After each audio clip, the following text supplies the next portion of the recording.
merci professeur Rival, merci professeur Mouskorola et la bienvenue aux camarades, madame le ministre et notre chef frère de la Côte d'Ivoire, d'être venu sur cette présentation. Je suis très honoré d'être aujourd'hui devant cette éminence que vous représentez. Et à la suite de ma collègue Benedicta qui vient de passer, je vais aussi me présenter. C'est Amadou Thiam. Dans ma formation initiale, c'est une formation managériale. Je dirais que j'ai fait un Bachelor of Science in Business Administration. Ensuite, j'ai fait 2 MBA, en finance et l'autre en communication. Mais je me suis retrouvé plus tard dans la politique. J'ai été ministre des réformes institutionnelles au Mali et aussi député et vice-président de l'Assemblée nationale du Mali pendant quelques temps. Mais je me retrouve aujourd'hui en tant que directeur pays d'une mine d'or au Mali. Donc, c'est pour cela que vous allez constater que ma thèse, elle n'est pas... je suis heureux de savoir que le professeur Rival est intéressé dans le management public. Le thème est beaucoup plus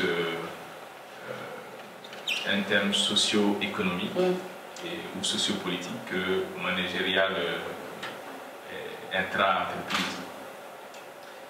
Donc ce qui a motivé cette thèse, c'est le fait que dans ma fonction actuelle en tant que directeur de mine, nous constatons qu'il y a suffisamment de manne, il y a une manne financière importante dans cette industrie minière, parce que quand vous prenez le Mali, l'industrie minière représente près de 75% des coûts d'exportation et près de 25% des recettes fiscales.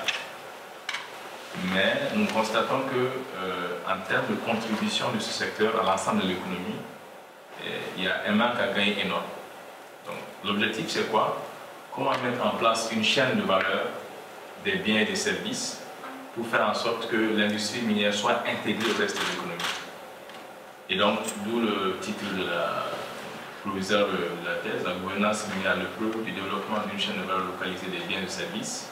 Donc, nous avons pris l'étude de cas de 3 mines au Mali, donc Tabakoto, Boulou et Koumana, qui sont, je dirais, des mines d'or que nous avons pris un peu au sud et à l'est du pays, qui sont les grandes mines, grandes zones minières du pays.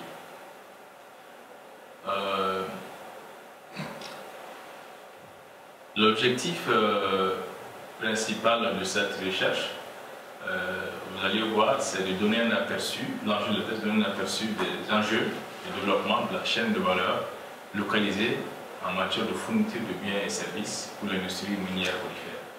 Une attention particulière est accordée au Mali, qui aujourd'hui est l'un des grands producteurs d'or de l'Afrique de l'Ouest.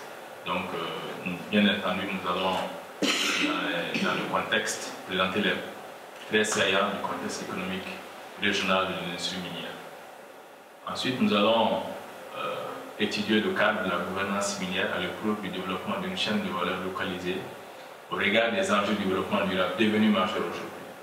Il sera question de voir les limites des politiques publiques et la RSE des entreprises.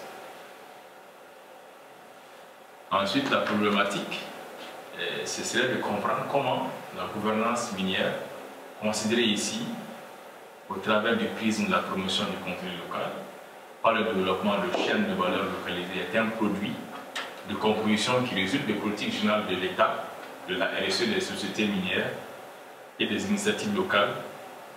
Comment tout cela peut contribuer au développement durable au Mali.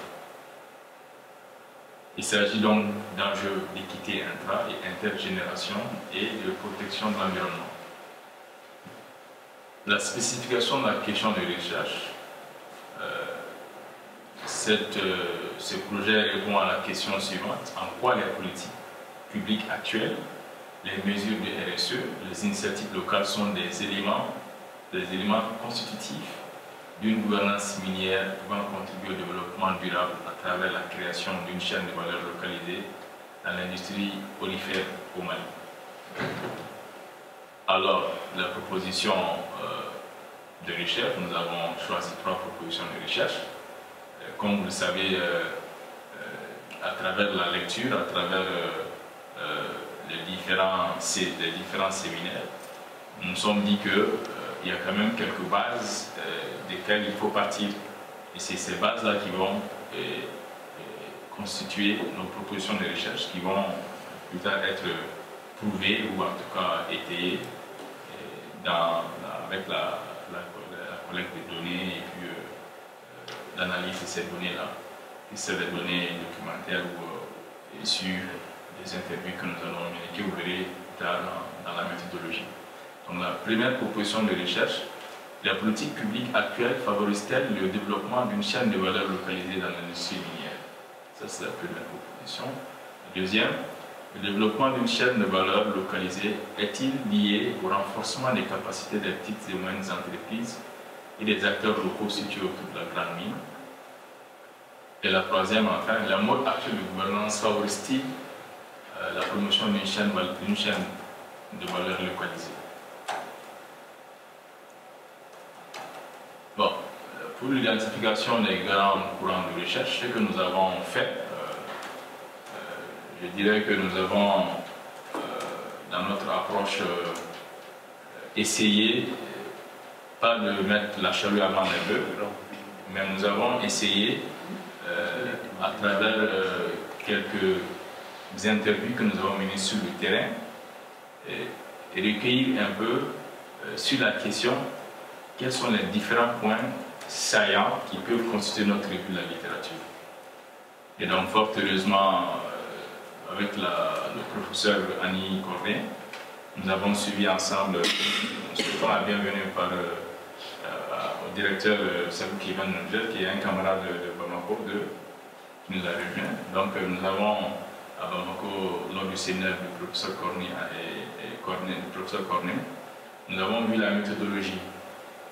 Et ça nous a permis très rapidement de pouvoir formuler de façon assez claire des propositions de recherche et même formuler des questions d'interview qui nous permettront de recueillir des données qui vont dans le sens de prouver entre nos propositions de recherche. Donc ça, c'était vraiment un exercice très important. Et ensuite, moi, j'ai pris le temps de collecter des données pour pouvoir déterminer quels peuvent être les grands courants de recherche par anticipation.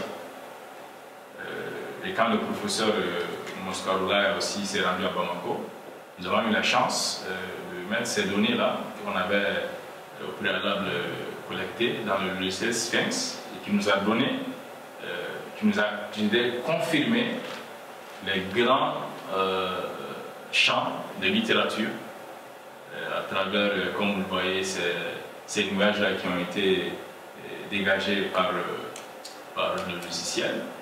Et comme il est dit, comme certains l'appellent, je l'entendais hier, des gens disent que le professeur, c'est l'homme qui fait parler les données. Donc je pense que nous avons eu comme grand champ de littérature la gouvernance minière, évidemment.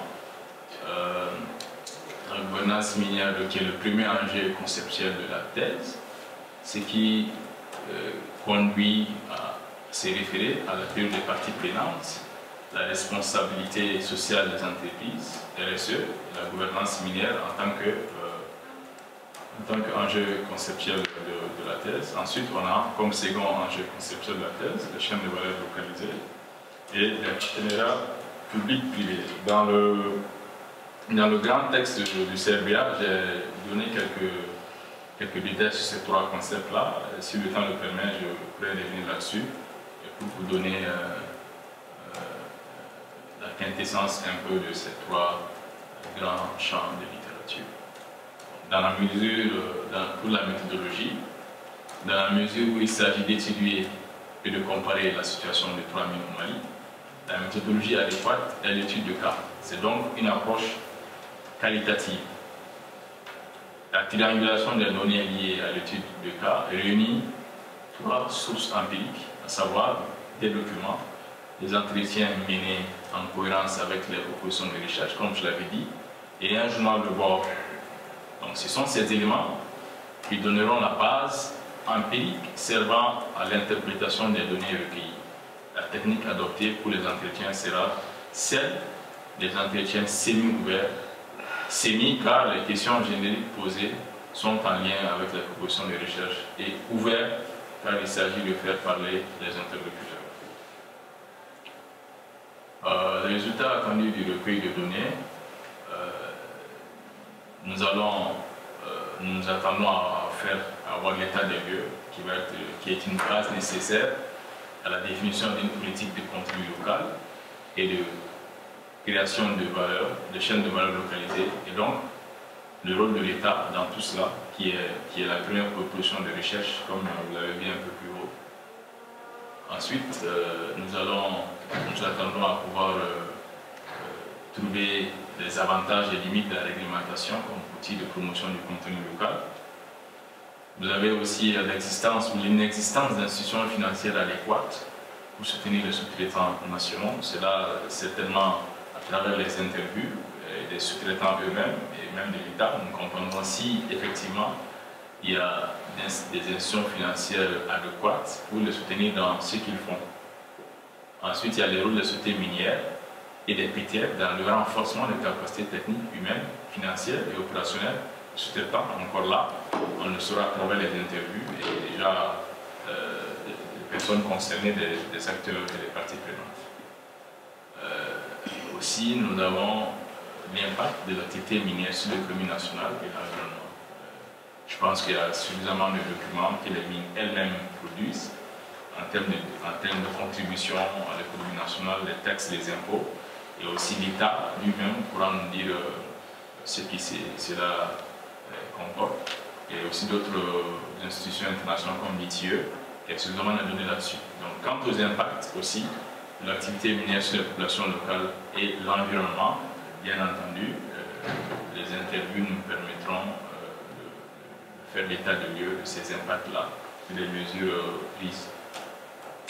Donc, les recommandations possibles seront sur la mise en place d'un système d'information pour la promotion des chaînes de valeur locales et des fournitures de biens et de services, parce que nous estimons que souvent la société minière, les commandes sont un peu complexes et les canaux de communication des sociétés minières ne sont pas forcément accessibles aux sous-traitants locaux. Alors là, il faut mettre en place un système de communication qui permette le partage d'informations et des standards par rapport à ces commandes-là. Donc nous attendons aussi des recommandations sur l'impact de l'activité minière sur l'économie nationale et l'environnement. Ensuite, il y a aussi le mécanisme de suivi de la mise en œuvre des mesures sur le contenu local. Parce que déjà, il y a quelques mois, il y a un mois d'août, déjà au Mali, nous avons pu adopter une loi spécifique sur le contenu local. Et je pense que cette loi déjà prévoit la mise en place d'un mécanisme de suivi. Parce qu'une chose est de mettre en place une loi mais l'autre et de faire en sorte que la loi est suivie. Donc pour nous, les recommandations possibles seraient la mise en place de ce mécanisme. Donc quand on écrivait ce CRBA, ce mécanisme n'était pas là, mais il a été consacré dans une loi il y a quelques mois, comme pour dire que quand on parlait de recommandations possibles, c'était vraiment à point nommé qu'on parle de ce mécanisme de suivi. Et donc il y a également des recommandations possibles sur l'impact des activités minières et de l'orpaillage sur l'agriculture et la végétation de la zone. Donc bien évidemment les apports du savoir créé aux ODD et de l'agenda 2030 et aux objectifs de l'agenda 2063 de l'Union africaine. Donc voilà de façon succincte le CRBA présenté. Comme je vous l'ai dit, il y a suffisamment de matière dans le document principal. S'il y a des besoins de clarification, je pourrais bien évidemment vous donner d'autres informations sur les différentes questions qui peuvent venir. Je vous remercie.